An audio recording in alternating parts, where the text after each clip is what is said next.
Good afternoon, ladies and gentlemen, and welcome to another edition of Vetting America. We are live here at the Attic Cafe, 500 East Kennedy Boulevard in downtown Tampa.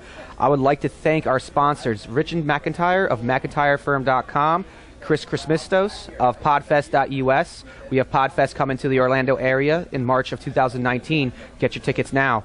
And also our amazing executive producer, Anthony Kovic of the Tampa Post. I would like to thank and welcome our guest, Jeremy Knopf, of former United States Marine and founder of Spartan Media out of the beautiful Tampa. I'm in the Marine Corps.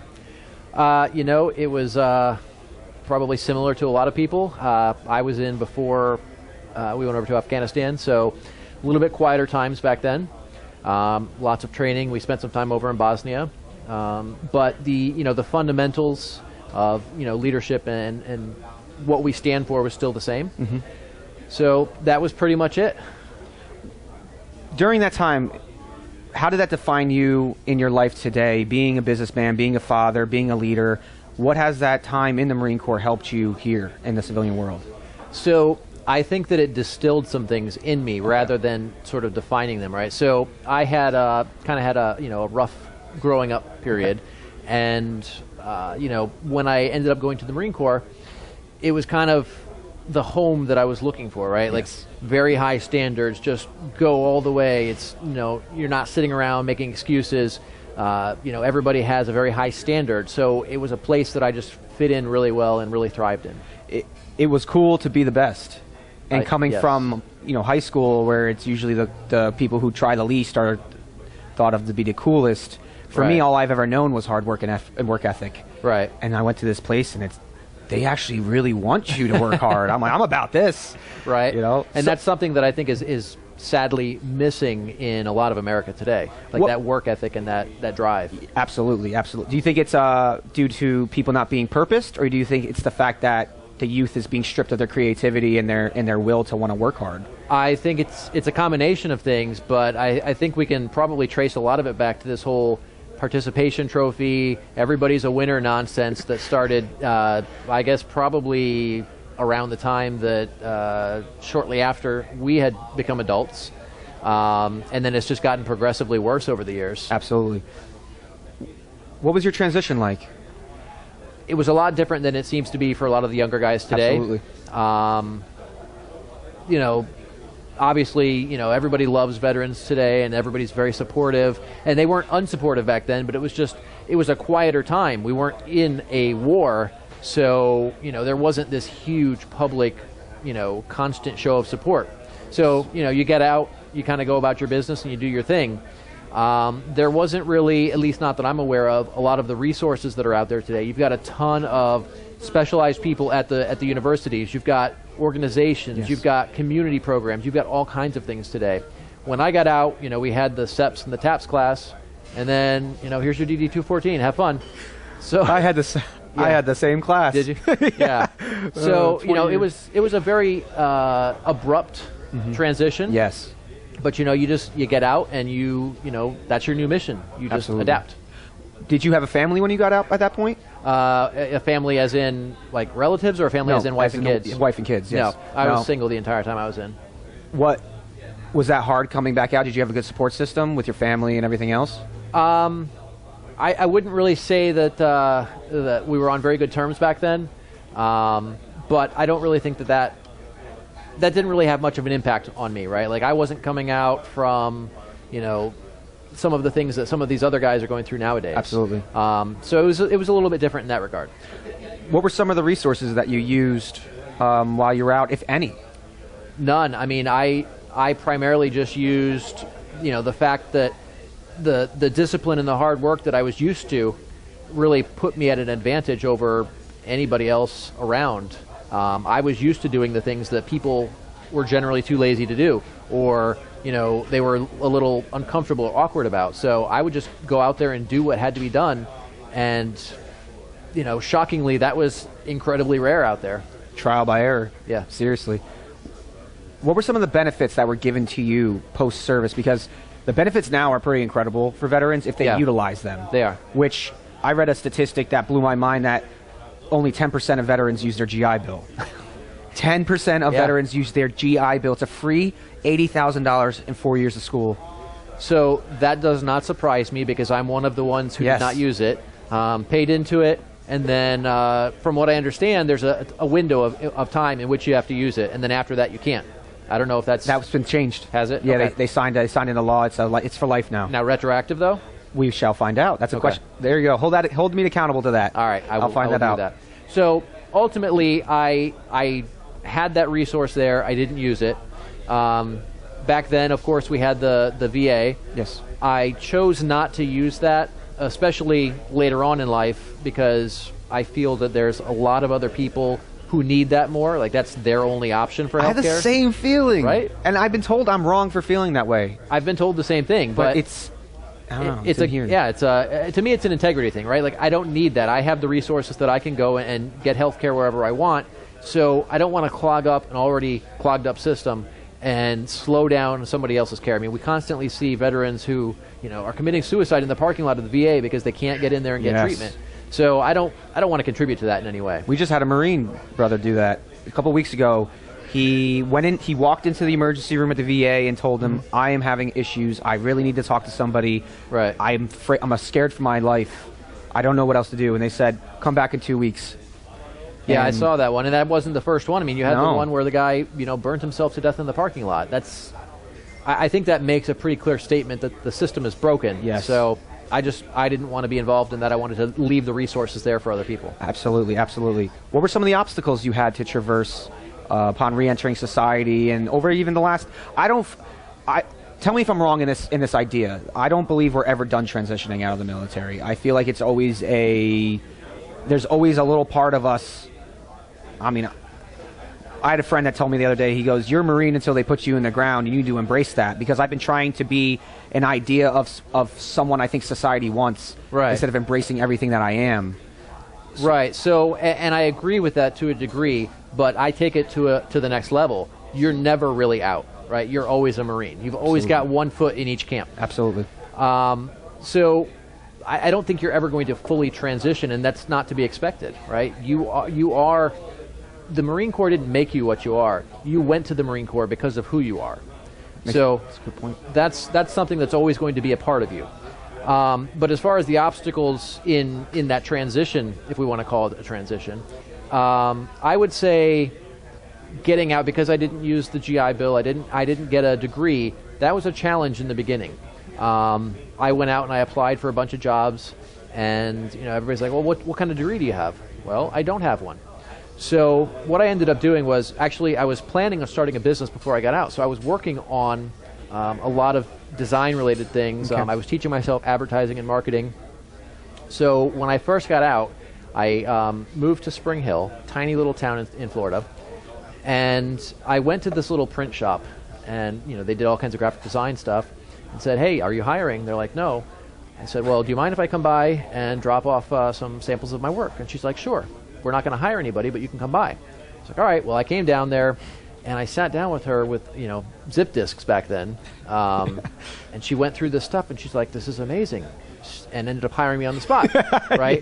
I'm a big fan of, if you want to accomplish something, you just go and do it. Show up. Right. Show up. And that's something that we are very familiar with, but a lot of people are afraid to do that. Well, what will somebody think, or what will Yes. they say, or what if I fail? I still do that to Right. myself. Right. It's crazy how I've done so many things that you would think I wouldn't self-doubt. Right. But I still. Well, and we talked a little bit about that earlier today, and that's something called the Dunning-Kruger effect. And Yes. the more intelligent you are, the more aware you are of, your skills and your capabilities, generally, the more you're going to doubt yourself. So, I recently hired a guy who insisted that he was just the guru of search engine optimization.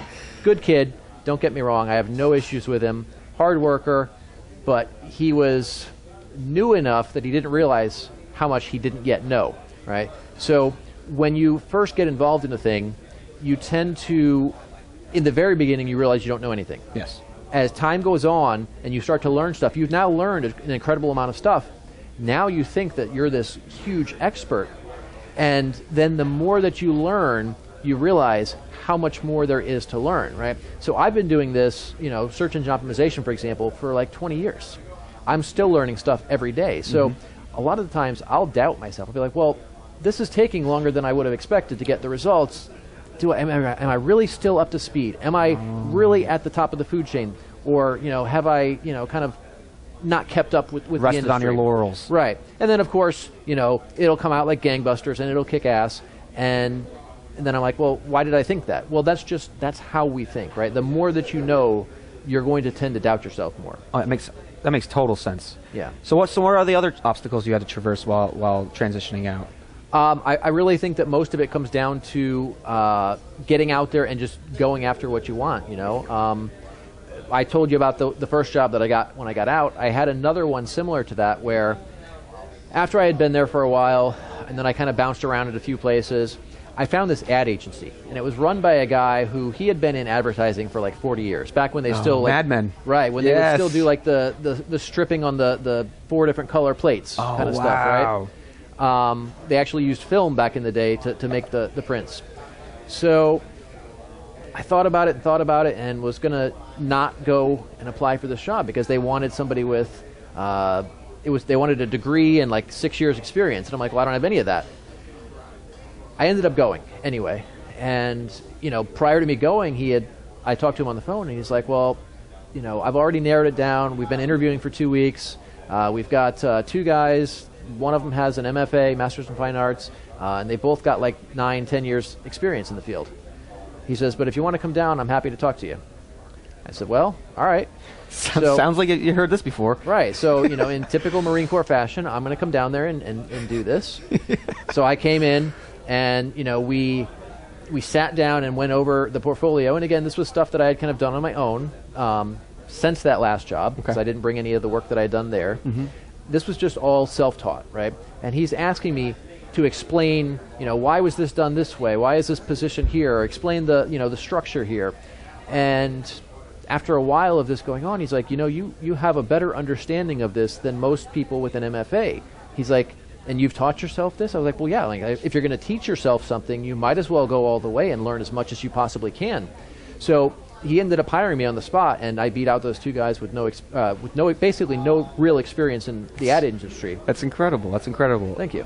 How did you transition from working for somebody into entrepreneurship? Why entrepreneurship? I love entrepreneurship, as everyone knows. Right. But for you? So this was an interesting story, and the short version is I worked for an SEO company, and these guys were incredibly shady. I'm seeing that's more often than not. It tends to be the case, right? So man. One of the managers comes in and she's like, hey, can you tell me what's happened on this particular project? And I said, well, nothing's happened. A week ago, you came in and said that you were going. Now, mind you, this is the project manager for the whole company. She is supposed to be the one who is in charge of everything, and she's coming to me, who I had been there a couple of months. So she's like, well, I tell her, you came in a week ago and you said you were assigning it to so-and-so, and evidently you didn't do that. And she's like, all right, I'll be right back. So you're managing the project manager? I am, right? So, I mean, this is how Marines work, right? We go in and we take over. So she comes back in. I don't know what you're talking about. Right? So she comes back in about 15, 20 minutes later. And now, mind you, I had started to see for a while that the writing was on the wall. Things weren't right. So I was recording stuff. I was carrying around a little pocket recorder. I didn't want any liability here. So she comes in and she says, hey, I need documentation showing that this, and this have been done on this project. And I'm like, so-and-so, were you not in the conversation that you and I had a few minutes ago where I told you that it hadn't been done? She says, yeah, I understand that, but he wants his money back, and he's asking us to refund him. And I'm like, well, if the work wasn't done, isn't that his right? And she's like, yeah, well, we can't have that. And I said, no, I'm not taking any part in that. So I wrote this big letter to the owner of the company, thinking that he was kind of in the dark and this was just her, colossal screw up that she was trying to cover up.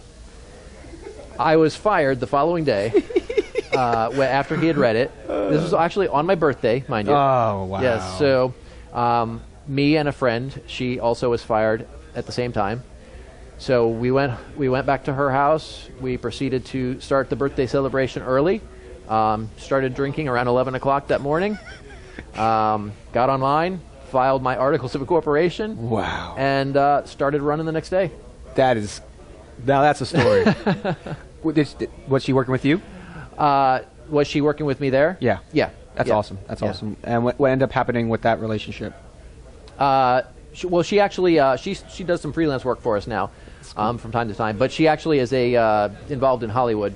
Oh yeah. Yeah. That's awesome, man. Yeah, you have really good stories. I'm digging this right now. This is good.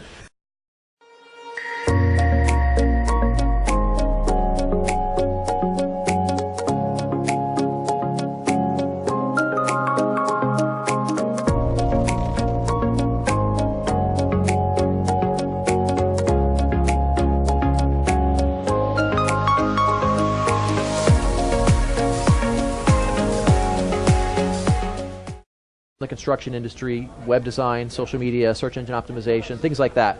Basically, it involves getting them in front of a larger audience online and then converting that audience into paying customers. It's very useful. It's very useful. So this is the company you started in 2005. Well, in 2005, we started as Wildfire Marketing Group. Okay. That was set up as a full marketing firm, print, digital, everything. And now we've since refined down primarily to digital, and then further refined down to focusing on the construction industry. What have you learned over the last 13 years that would be privy to Did someone? that math on the fly. Yeah, 13 years, right? I am an accountant, kind of, not really. Yes. Used to be at one time.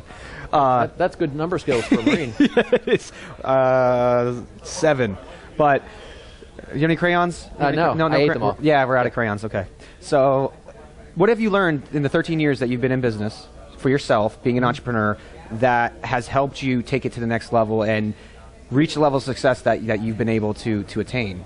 So a couple of things. One is just constantly put in the work. You know, everybody sees the end result and they want that solution for themselves, but they don't want to put in all the work behind the scenes that makes that happen. And that's things from networking, cold calls, going out and meeting people, writing for major publications in your industry. Basically just all the hard work, the grunt work, the stuff that's boring and tedious. Get out there and do that. The other thing is set outrageous goals. You know, don't be like, oh, hey, I want to increase our revenue by 10%. That's stupid. You know, I'm going to 5x it or 10x it or 20x it. That's incredible. You said to write for publications, and we've talked about some of the publications that you've written for. Right. Talk to us about how did you get into it? How did you hone it? How have you gotten to the point where you're considered a subject matter expert in your field? Explain a little bit of the systems that you've been put into place to be able to do that, because that's an aspiration of mine, and I know a lot of people that would love to be able to gain that exposure. So there's a couple of different things. So you've got one aspect is becoming the subject matter expert. Yes. So that's first and foremost. Brand building. What's that? Brand building. Right. If you're not an expert, nobody's going to want you to write about something, right? Like I could write about quantum physics, but it's probably not going to be very effective. Yes. Or, you know, I could write about medicine, but I probably shouldn't practice on you. So you have to be foremost expert in your field first. Once that's there, and you can do that, you can accomplish that and demonstrate that by writing on your own publication, your own blog, or on social media, whatever. From there, you then leverage that into writing for other publications. Now, everybody wants to go run out and write for Forbes or Entrepreneur. Those are great, don't get me wrong. But you're generally going to find it a lot easier to get into a niche publication. So that might be something that serves the veteran community, for example. Or in my case, I write for several publications that are focused on the construction industry. Okay. So I write about digital marketing topics in those publications. So that's kind of your next step. Now to do that, you have to, something that you're very familiar with, you have to add value, right? Yes. You don't just go up and say, hey, I've got this great article that you should publish, you know, from me. They're gonna, I mean, editors are very busy people. Yes. They're going to toss that straight into the trash bin and ignore you. So what you need to do is you need to engage with them. Treat them like a human being, right? That's what most people don't do. They go out there and they're like, hey, like, what can you do for me? But if you go out there and, you know, maybe you could find some of the other contributors there, start sharing their content on social media, build a relationship there with them. And then from there, they can introduce you to the editor. Now you're coming in with a very different perspective compared to somebody who comes in and they're like, hey, publish my shit. That's very true. The other side is, I mean, you can actually find out who the editors are. I've used LinkedIn for that. I'll go, if I find a publication, You can sometimes go to the contacts page and find who the various editors are, and for the bigger publications there may be several, so you want to make sure you find the right one. Okay. But start working to build a relationship. Add value to that person in some way. Start commenting on their posts on social media. I've done it a couple times and it works. Yeah. I mean, I've set up. I followed a guy on Twitter who's writing for Forbes, and he writes for Entrepreneur.com. Okay. I said I really like what you're talking about. I watched some of his TED Talks. Right. And he's like, yeah, man, set up a call. We'll have a call. I mean, these people want to talk to you. Absolutely. They want to build relationships. Yeah. And so you spoke a lot about networking and relationship building a Right. couple times now in this interview. Uh-huh. Explain to us how important that is, especially now in 2018 with how connected we are, yet Right. disconnected we are. Yes. So, I mean, ultimately, that's what everything comes down to, right? The relationships really make a difference. There's kind of this myth that's been perpetuated about the role that the internet's going to play in business. People think that you can just get out there and, use social media like a megaphone. I tried it, didn't Right, work. it doesn't work. You're basically just screaming at people. It's like the guy on a soapbox at a bullhorn yelling at people in the middle of the city. Nobody's going to pay attention to him. So you have to add value. You have to create these relationships so that then these other people basically will willingly amplify your message, right? So I've got people who I've helped them out a lot. If I share something on social media, they're going to grab it and share it and maybe throw a little bit of commentary on it as well. So that's really what it comes down to. And the same is in all aspects of business, right? If you're out here, running around trying to see what you can get from everybody but never really putting any value into the equation, you're not going to get very far. It's very true. What does being a vetpreneur mean to you? I think, so if you look back in history, a large portion of the business community was run by veterans. Oh, okay. And I forget That's the percentages. True. After World War II, right? It was like 60, 70%, something in that range. Yeah. And now it's, if I remember correctly, it's like single digits, which is astronomically low. Yes. So to me, it's not only being out there and serving as a role model or inspiration, but it's also helping to foster that community and bring other veterans up and into that world. Kind of give them the mentoring and give them the advice that they need so that they can do the same thing and be successful. And then we all kind of pull each other up, just like we did when we were in. It's absolutely right. Caveating off of that, when you talk about entrepreneurship, right around the corner is failure. So Yes. we talked a little bit about some of your career failures you had that helped set you up to the success that you're at now. Tell us a little bit about that, how you were able to traverse those failures and turn them into strengths. Yeah, so the first thing is, looking at failure as a part of the equation. It's not something that you necessarily have to avoid. I would take failure over regret every single time. Every time. Yeah. Every time. So I've had some failures. When I first got out of the Marine Corps, I tried to start a web development agency in Spring Hill in 1999. So, Yes. as you can imagine, that didn't go very well, right? I think the first website that I pitched was like $500. And it didn't take off. I didn't get the traction that I wanted, didn't make the kind of revenue, and eventually it just collapsed. Then that was when I kind of went and worked around at a couple different places. Went and worked at this software company. Had a great sales training program there, which was incredibly valuable. And again, in that process, I learned a lot about failure, right? Because most of your sales calls are not going to be sales. Oh, yes. So, I learned how to kind of take that in stride, keep running and stay positive and keep moving. From there, then after that was when I went to the agency, the ad agency. And then not too long after that was when I started my next company, which was Wildfire. Yes. I still had some failures. One of them was I had a client who I should have paid attention to some red flags, and I did not. And that was a failure on my part, right? Like, you have to choose who you're doing business Really? with. Right, so this guy ended up trying to basically threaten and bully me to finish a $30,000 project, give him his money back, and still give him all of the work from the project. So that's a hard no. I'm going to pass. Right. And, he made all kinds of threats about, spending any amount of money necessary to destroy me and make sure I never worked in the industry again. And initially that was kind of like a punch in the gut. I was a little nervous about that. 6 months into business, and I've got this multimillionaire threatening me. I then found out, while doing some research, that he had been indicted by the federal government for falsifying all kinds of federal documents. I don't know if it was for his clients or without their knowledge or what, but basically that went ahead and ended that shit real fast. Yes. But when you're like, hey, by the way, I know about all of it. Well, it got a little uglier for a little bit. I said, hey, I found out about this, so I think we're done here. And he says, oh, no, you don't get to walk away. And I said, okay, well, here's what's going to happen. Because at that point, he had been calling all of my clients. I had clients listed on the website. Oh. He started calling all of my clients and being like, oh, hey, this guy's a con artist, and he's ripping us off, and you should stay away from him, and this, that, and the other thing, which is illegal. I didn't have the money to sue him for it. But I said, look, you're going to stop calling my clients. You're going to stop harassing me. We're done. And if it happens again, I'm going to make sure that this information is very public. So I got a call from the company that answers our phones for us. They handled our phone service. It was like an answering service, right? And they're like, he's doing it again. I said, okay. So I reached out to all of his clients. I sent them that letter, which was on the DOJ.gov.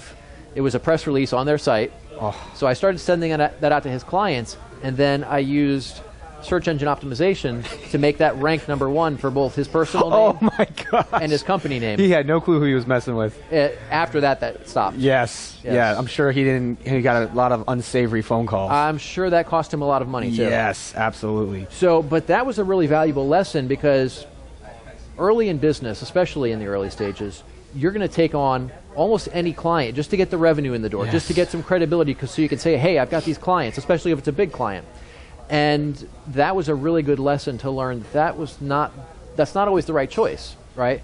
So that was a big failure. It cost not so much money, but a lot of time, a lot of inner peace. Yes. When you don't have two nickels to rub together and you've got a multimillionaire threatening to sue you, that does a lot to your inner peace. It does. Me and my partner actually sat down after a couple of unsavory clients that we had, and we said, what is our ideal client? What do they look like? And we made an avatar of that beautiful. client. I love it. And so now these clients that we take on will obviously go off if we feel the energy's right. Right. But for the most part, we have an idea of the kind of clients we want to work with, because we deserve to work with clients who want to work with us, not tell us how to do our job. Right. Well, and that's why they're coming to you, right? You're the expert in what you do.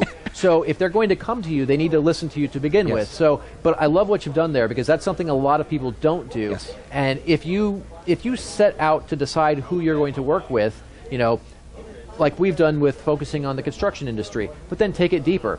We also focus on businesses that want massive growth. Not somebody who's like, hey, I want to, grow 10%. Okay. I applaud you for that, but we're probably not a good fit, right? Like, we have a different mindset. So look at it from, goals. Look at it from personality traits, character, what matters to them. Absolutely. Right. Legitimate, not just money, but like, who are they as people? Who are they as a company? Do they manifest the same values that you manifest? Because again, it's not about right or wrong. It's do you relate to that person? Right. And are they in the same level as you? And that's a win-win, really, because then at that point, when you have that rocky spot, which is inevitable in any business relationship, they're going to be more understanding. Yes. Or when they go through a problem, maybe they're a little slow on money. Precisely. Then you might be willing to maybe float them for a little while. You guys are going to work better together, so you'll get better results. So it's just all around. It's far more beneficial. It seems like mindset's a really big aspect to everything you do. I mean, we talked about how in the Marine Corps, it's all about mindset. That's from the moment you step on those yellow footprints, it's just battered into your brain until the moment you walk outside that gate. Absolutely. And it's hard to get rid of that. And sometimes our own mindsets, exactly, but sometimes our own mindsets actually consume us. Right. So how have you been able to get past some of your, I wouldn't say weaknesses, but deficiencies, and then turn them into strengths through mindset training?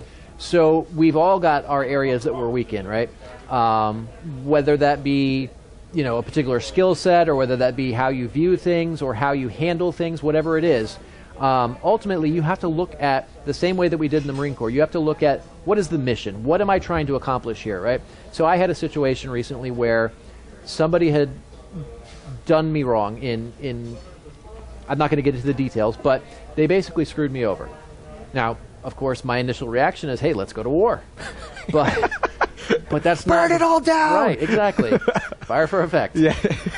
But that's not going to help me accomplish the mission. So I had to back up, and I didn't even talk to anybody about it. I didn't, the people who were involved, I said nothing. I was as calm as could be.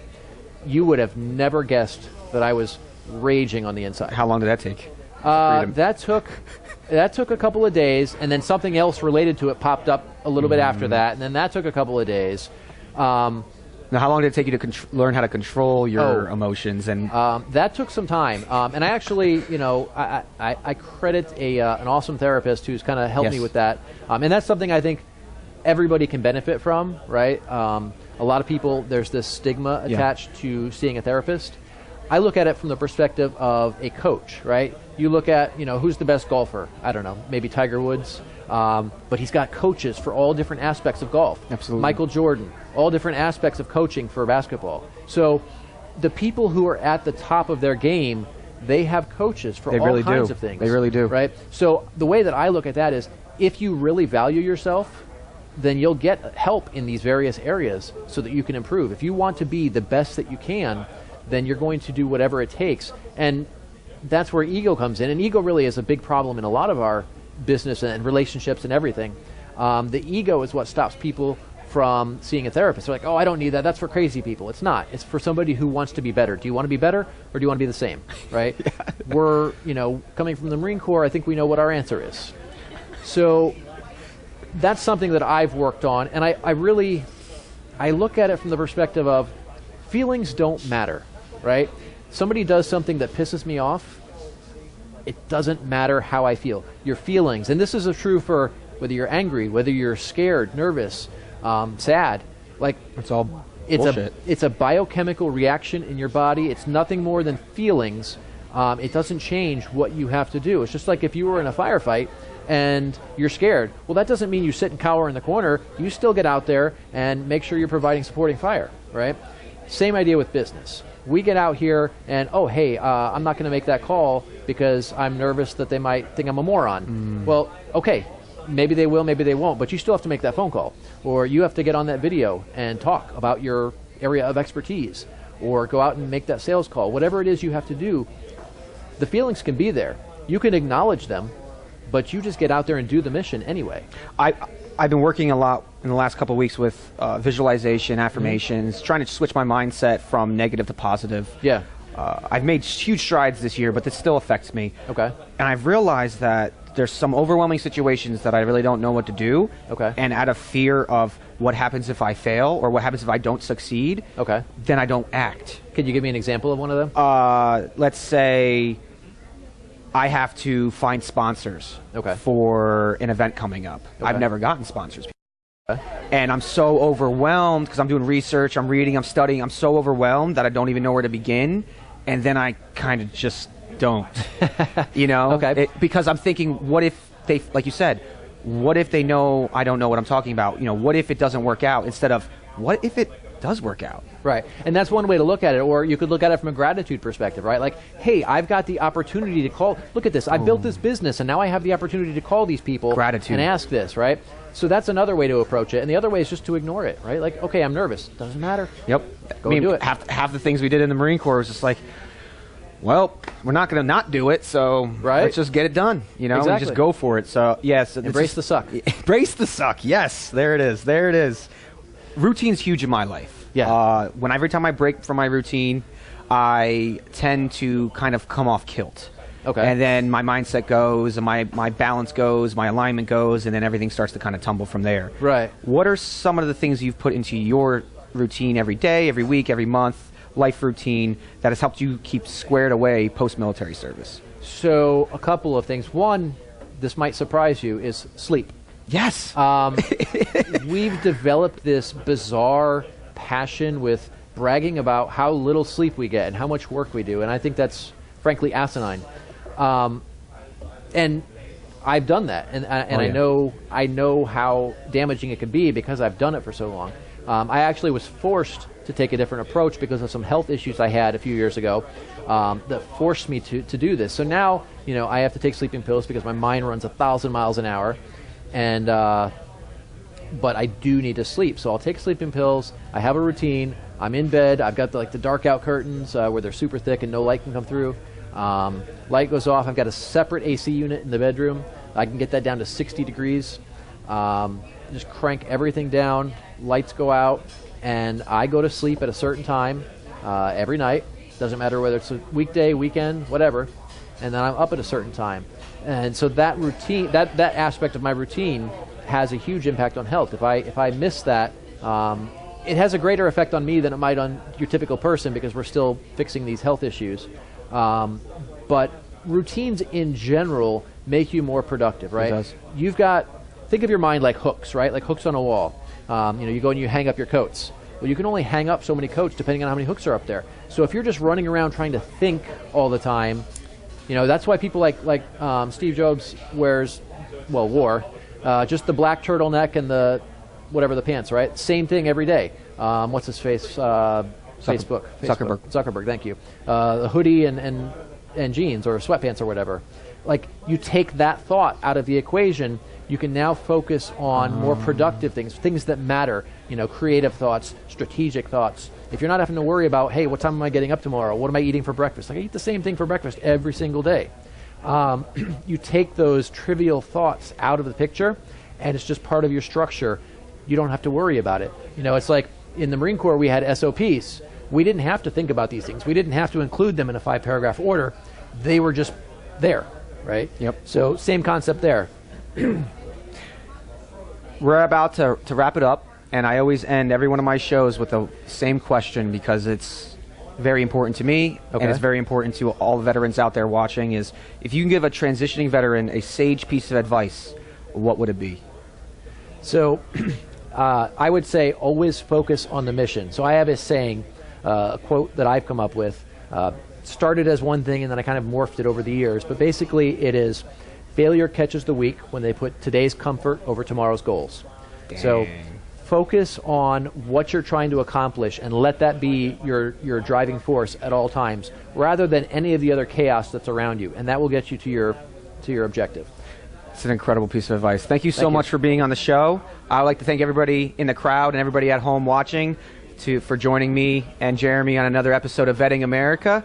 Again, I would like to thank our sponsors, Richard McIntyre of McIntyreFirm.com, the amazing Anthony Kovic, executive producer of Vetting America, Chris Chrismistos of Podfest.us, and of course the Attic in Downtown Cafe always hosting us. This has been an incredible interview. I'm really happy that you're on. Thank you so much. And I'll see you all next week. Take care.